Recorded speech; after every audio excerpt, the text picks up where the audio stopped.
a stream. Bro, this nigga get body slammed? That's right, bro. What the fuck? Chill out.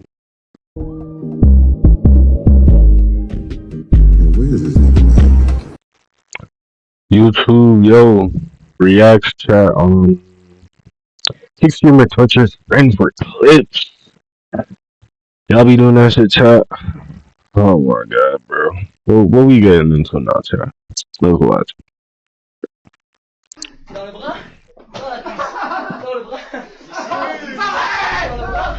Is he punching me?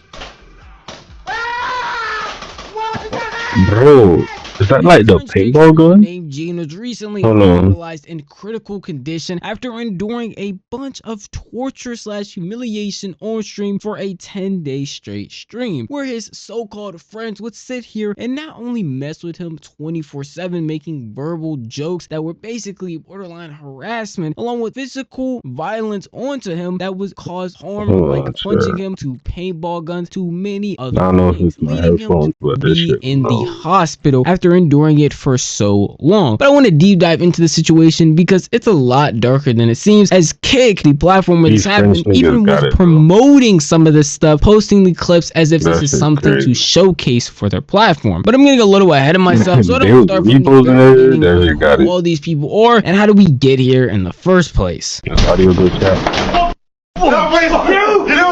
I thought that was what?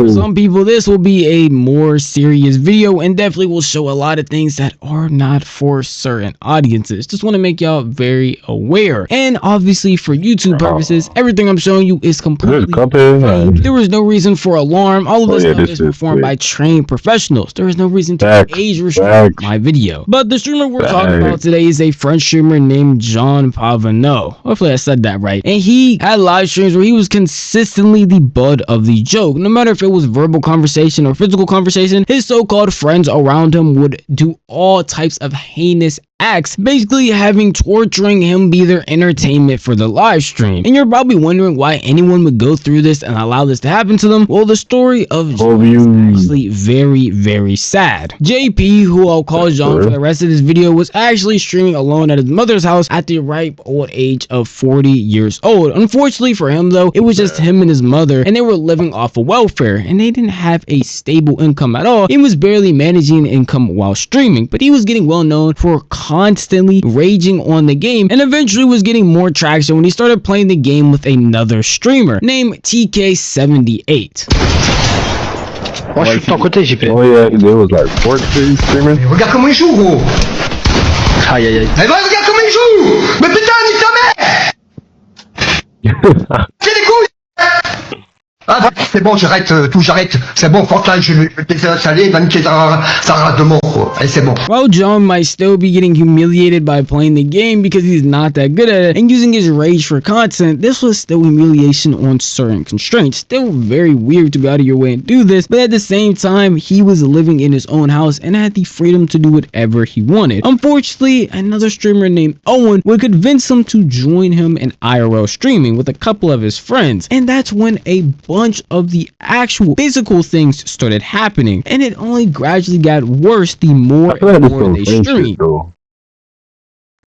this nigga get body slammed? That's right, bro. What the fuck?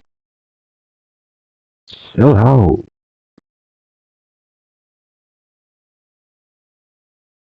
God damn. Bombat. Yo, chill out. If he dropped that nigga, oh my god.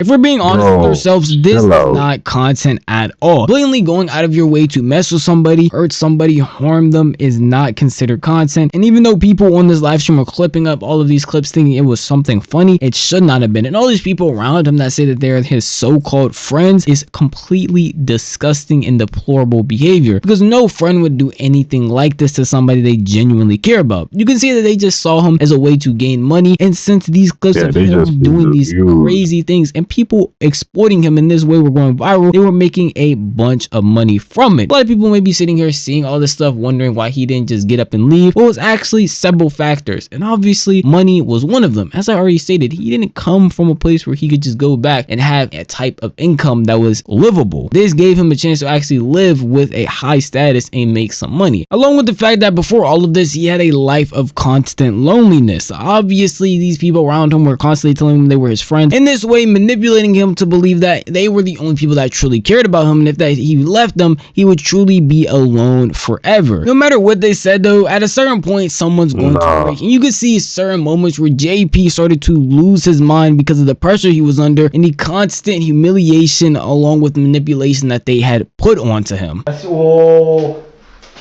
No, like that. Nah, I feel like at some point you gotta get it back, bro. Wesh.